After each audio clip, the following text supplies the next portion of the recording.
Eu quero pegar esse comentário do Aquino Dias.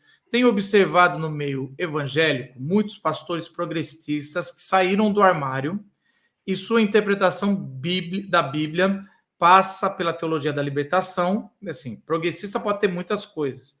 E do marxismo cultural. Acho isso terrível. Não vou comentar o comentário em si, porque tem pastores e não tem problema nenhum se o pastor ser progressista, se ele for bíblico, ele tem que ser bíblico. A minha pergunta para você, em cima de um comentário como esse, Gouveia, é o seguinte: as pessoas, eu tenho observado, por exemplo, no Brasil, sem querer entrar em política, mas entrando um pouco para a gente entender aqui, que, por exemplo, tinha aquele negócio de escola sem partido. E o que eles queriam dizer é o seguinte, porque tem muito desse negócio da neutralidade da leitura, né? Então, a escola sem partido é uma escola sem ensino marxista. E aí, essa frase já está errada, porque assim, escola sem partido já é um partido falando, já é uma linha política querendo impor e falar: nós não queremos que na escola ensine a outra linha política.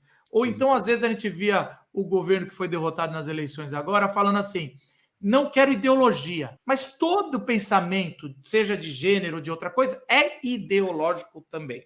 Exato. Posto isso, Gouveia, o quanto um ensino que para mim é tão óbvio que você está trazendo, gente, a Bíblia é autoridade. Se Deus revelou, temos que ouvir a voz de Deus sem um óculos. Eu que uso óculos desde criança, o óculos, quando está sujo, quando a lente está torta, ela altera tudo que a gente está vendo. Exato. E você usa esse negócio de lente transparente.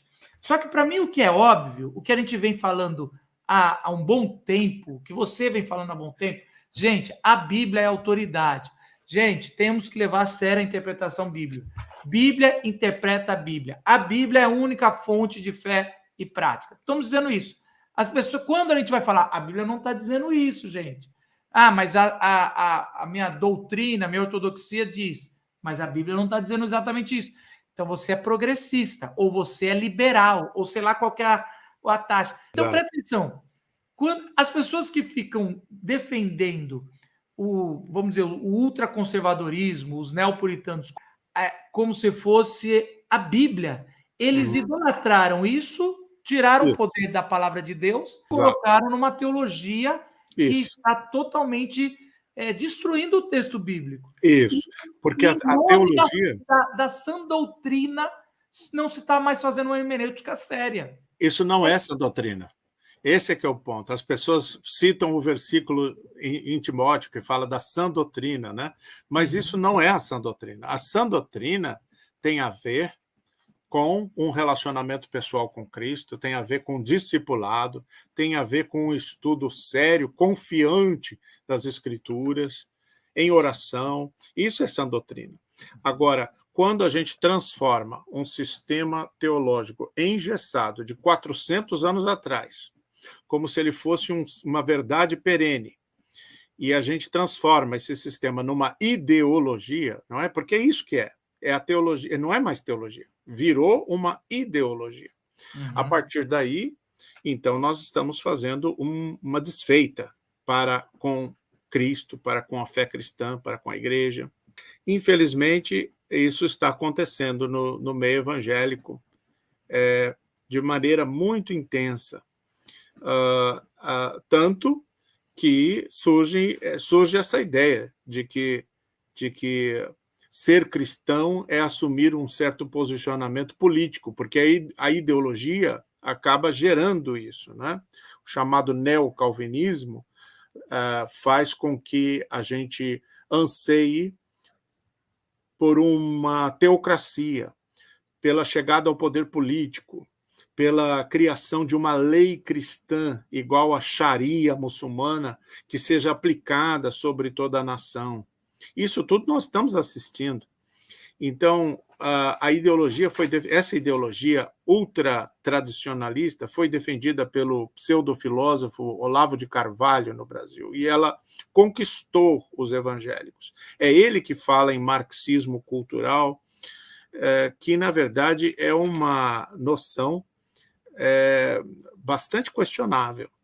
E o cristão, ele deve ser crítico de todas as ideologias, sejam de esquerda, sejam de direitas, sejam marxistas, comunistas, sejam fascistas, nazistas.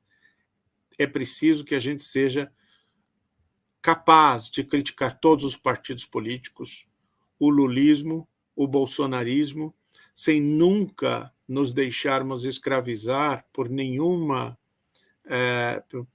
ideologia, quer política, quer teológica, que se coloque acima da autoridade de Cristo e acima da autoridade das Escrituras.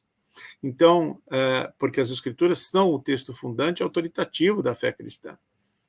Mas as Escrituras apontam para Cristo, e Cristo é a nossa última autoridade. Então, eu acredito que é um equívoco que é muito comum, infelizmente, a gente fala que a gente acredita na doutrina da inerrância, da infalibilidade das Escrituras, mas, na verdade, é a doutrina, o que a gente realmente acredita é na inerrância e na infalibilidade do sistema doutrinário que foi feito por seres humanos e que nós acreditamos ser o espelho do ensino das Escrituras. Então, nós, ao fazer isso, nós criamos uma idolatria do sistema doutrinário. Ele se torna o critério de leitura da Bíblia e o critério último de verdade, não mais a Bíblia, mas sim o sistema de teologia que eu determino ser extraído da Bíblia e que, na verdade, é o que eu considero infalível e inerrante. Não a Bíblia, mas a Bíblia apenas como texto prova, como dicta probanda das afirmações doutrinárias do sistema que, como você disse, é impossível que ele não tenha furos. Se ele não tem furos, é porque ele é autorreferente, é porque ele é baseado em inferências dedutivas, e aí ele é humano e é falho. Então, nós deveríamos abandonar essa maneira de fazer teologia, essa maneira de ler a Bíblia, e deixar, eu gostei muito da sua expressão, não é? Ler de novo a Bíblia pela primeira vez, deixando que a Bíblia nos leia, tendo uma relação espiritual e mística com o texto sagrado.